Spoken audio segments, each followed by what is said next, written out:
আসসালামু আলাইকুম ভিউয়ার্স, আজকে আবারও আরেকটি নতুন রেসিপি নিয়ে চলে আসলাম নাহিদাসী কিচেনটিতে। আশা করি আজকের এই রেসিপিটা আপনাদের খুব বেশি ভালো লাগবে। আজকে আপনাদেরকে শিরিষ পিঠার রেসিপিটা 4টি ডিজাইন একসাথে তৈরি করে দেখিয়ে দিব। আর এই পিঠাগুলো তৈরি করা খুবই সহজ। তার জন্য শুরুতে বলে রেখি, যারা আমার ভিডিওটি দেখছেন তারা ভিডিওটি স্কিপ না করে ফুল দেখবেন। শুরুতেই আমি এখানে নিয়ে নিলাম সিদ্ধ চাউলের গুঁড়া প্রায় 2 কেজির মতন। এখন এটাতে আমি অফ ক্যামেরাতে আগে থেকে লবণ মিশিয়ে নিয়েছি প্রায় 2 চা চামচ পরিমাণ।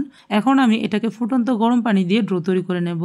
আর আমি ফ্রিজে ফ্রোজেন করা চাউলের গুঁড়া নিয়েছি, তার জন্য ফুটন্ত গরম পানি দিয়ে ডোটা তৈরি করে নিচ্ছি। তবে আপনারা যদি নর্মাল চাউলের গুঁড়া নেন সেই ক্ষেত্রে ফুটন্ত গরম পানি দিবেন না, তাহলে দলা বেঁধে যাবে আর সিদ্ধ হয়ে যাবে, পিঠাগুলো তৈরি করতে পারবেন না। আপনারা কুসুমের থেকে বেশি একটু গরম পানি দিয়ে ডোটাকে তৈরি করে নিতে পারবেন। আর এখন আমি ডোটাকে খুব ভালো করে মথে নিচ্ছি যাতে একদম স্মুথ আর সফট হয়।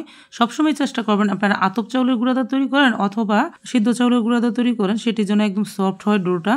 আর আমি এখানে সিদ্ধ চাউল নিয়েছি, আপনারা চাইলে আতপ চাউলের গুঁড়াটাও নিয়ে নিতে পারেন। আর অসংখ্য ভিডিও আমার আতপ চাউলের গুঁড়া দিয়েও তৈরি করা আছে, চাইলে আপনারা সেগুলো দেখে নিতে পারেন। আর প্রিয় দর্শক, এখন কিন্তু আর শিলপাটায় বাটাবাটি করতে হয় না, শুধু মেশিনে ভাঙিয়ে নিলেই কিন্তু চাউলের গুঁড়া দিয়ে পিঠা তৈরি করা যায়। আর সেটি আতপ চাউল হোক অথবা সিদ্ধ চাউল হোক। তো দেখতে পাচ্ছেন এখন আমি খুব ভালো করে মথে নিচ্ছি।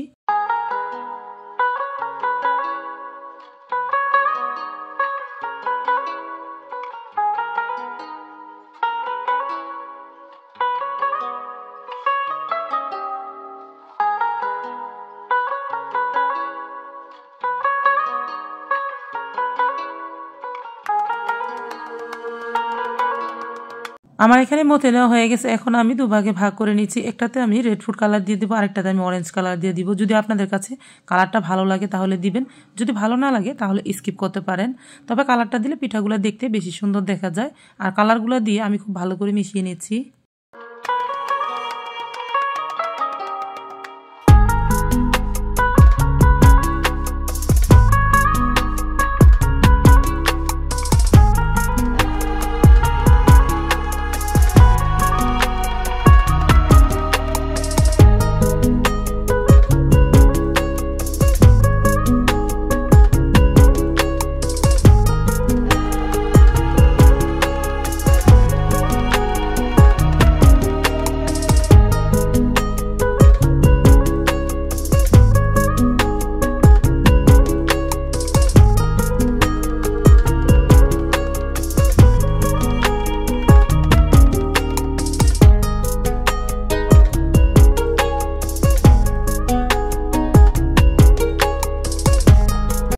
মোট 3টি কালার দিয়ে পিঠাগুলো আমি তৈরি করব। আর আমার এখানে কালারটা মিক্স করা হয়ে গেছে। এখন আমি অনেকগুলো সিরিজ ভরে নিয়েছি। প্রথমে আমি হোয়াইট কালার পিঠাগুলো তৈরি করব, তারপরে কালারিংগুলা। আর একসাথে অনেকগুলো পিঠা তৈরি করতে হলে সিরিজ ভরে নিলেই কিন্তু ভালো হয়। আর এখন আমি একটা চারকোনা দাগ এঁকে নিয়েছি আর তার উপরে প্লাস্টিক দিয়ে পিঠাটা তৈরি করে নিচ্ছি। তবে আপনারা আপনাদের ইচ্ছে মতন ডিজাইনগুলো তৈরি করে নিতে পারবেন। আমি 4টা ডিজাইন এক এক করে আপনাদের সবগুলোই দেখিয়ে দিচ্ছি। একই নিয়মে সবগুলো পিঠাই কিন্তু আমি তৈরি করে নেব। আর প্রিয় দর্শক, এখানে কিন্তু আমি প্লাস্টিকের উপর তৈরি করতেছি। আপনারা যদি প্লাস্টিকের উপর পিঠাগুলো তৈরি করতে না চান সেই ক্ষেত্রে আপনারা কলা পাতা, কাঁঠাল পাতা অথবা পেপার কাগজের উপর পিঠাগুলো তৈরি করতে পারবেন। আর যদি প্রিয় দর্শক আপনারা শহর অঞ্চলে থেকে থাকেন তাহলে কিন্তু এইভাবে প্লাস্টিকের উপরে তৈরি করতে পারবেন, কারণ শহর অঞ্চলে কিন্তু সহজে কাঁঠাল পাতা, কলা পাতা এগুলো পাওয়া যায় না। তো আপনাদের সহজ হবে এবং আপনাদের সুবিধার কারণে কিন্তু আমি পিঠাগুলো এভাবে তৈরি করে দেখিয়ে থাকি। এক এক করে সবগুলো ডিজাইনে আমি পিঠাগুলো তৈরি করে নিচ্ছি।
প্রিয় দর্শক, সবগুলো ডিজাইনই কিন্তু আমার তৈরি করা হয়ে গেছে। এখন আমি সবগুলো পিঠা আপনাদেরকে দেখিয়ে দিচ্ছি। প্রতিটা ডিজাইনের পিঠা আমি অনেক বেশি তৈরি করেছি, দেখতে পাচ্ছেন।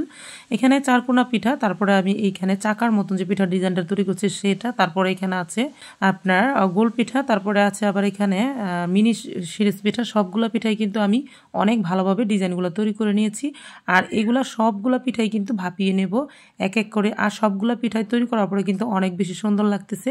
আর প্রিয় দর্শক, আপনাদের বলে রাখি, যারাই আপনারা সিরিজ পিঠা উদ্যোক্তা হতে চাচ্ছেন বা উদ্যোক্তা হবেন, তারা কিন্তু এরকম সিরিজ পিঠা তৈরি করে বিক্রি করতে পারেন ঘরে বসেই।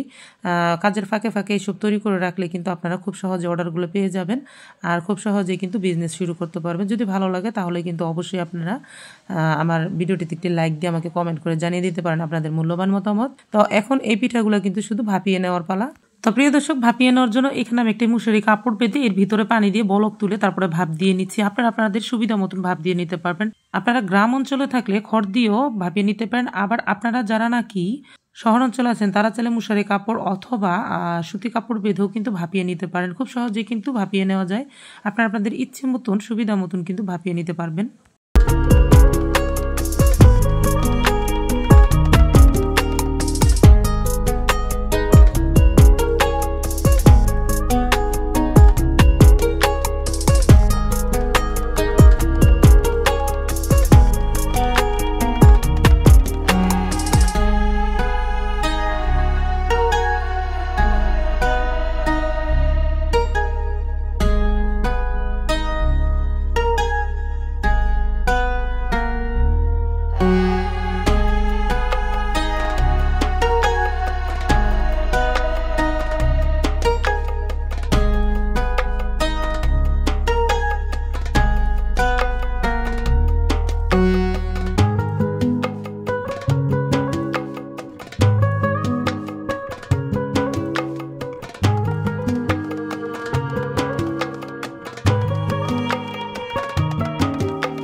তো প্রিয় দর্শক, আমার কিন্তু সবগুলো ডিজাইনের পিঠাই কিন্তু ভাপিয়ে নেওয়া হয়ে গেছে। এখন শুধু আপনাদেরকে ছাড়িয়ে দেখিয়ে দিচ্ছি।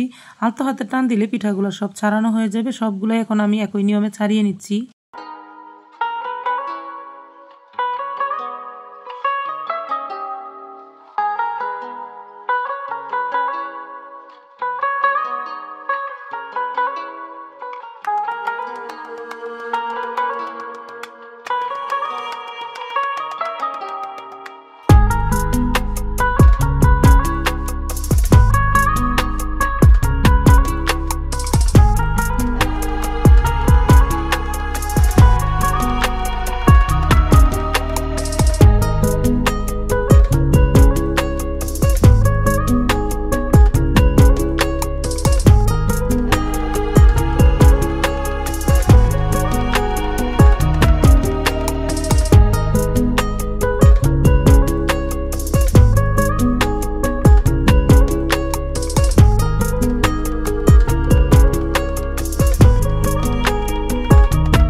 সমস্ত পিঠাগুলো আমার ছাড়িয়ে নেওয়া হয়ে গেছে। এখন সবগুলো ডিজাইনের পিঠায় আমি এখন শুকা দিয়ে দেবো, আর রোদ্রে শুকাবো। রোদ্রে শুকালে উল্টপাট করে শুকিয়ে নিলে শুকিয়ে যাবে।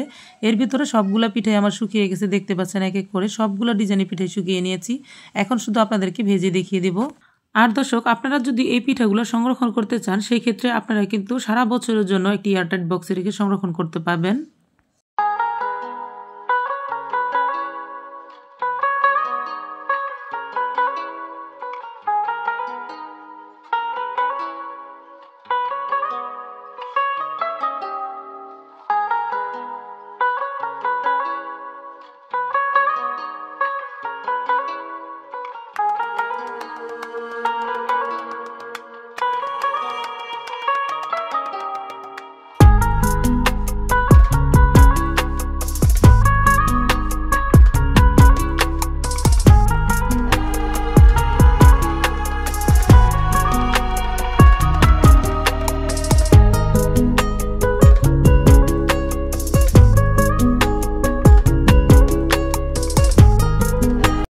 প্রিয় দর্শক, আশা করি আপনাদের কাছে সমস্ত পিঠার ডিজাইনগুলো অনেক বেশি ভালো লেগেছে। যদি ভালো লাগে তাহলে অবশ্যই একটি লাইক দিয়ে দিবেন। আর এখন আমি পিঠাগুলোকে ভেজে দেখিয়ে দিয়েছি।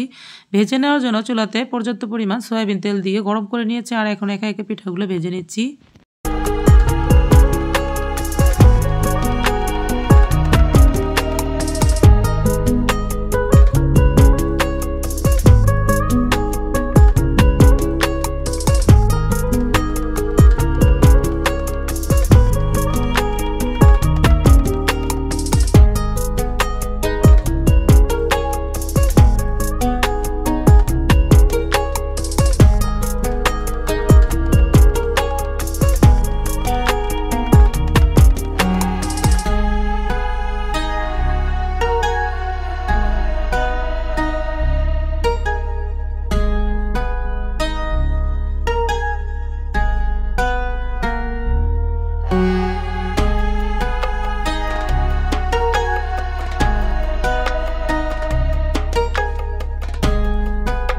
সবগুলো ডিজাইনের পিঠাই আমার ভেজে নেওয়া হয়ে গেছে। এখন সবগুলো ডিজাইনের পিঠাতে আমি শিরা দিয়ে দিয়েছি। তবে আপনারা চাইলে চিনি ছিটিয়েও খেতে পারেন, আবার আপনারা চাইলে কিন্তু গরম গরম এমনিতেও খেতে পারেন।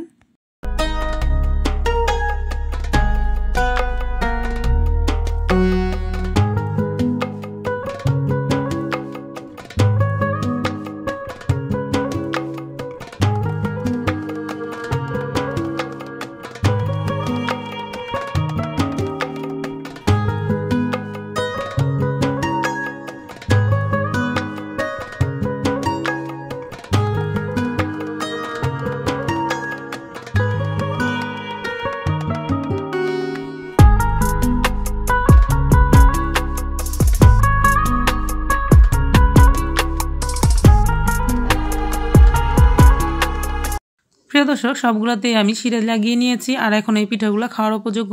তো আপনাদের কাছে যদি ভালো লাগে বা আপনাদের কোনো উপকার আসবে বলে ভিডিওটি মনে হয় তাহলে অবশ্যই একটি লাইক দিয়ে দিবেন। যারা ফেসবুক থেকে দেখছিলেন তারা চাইলে আপনারা ভিডিওটিতে একটি লাইক দিয়ে ভিডিওটি শেয়ার করে দিতে পারেন।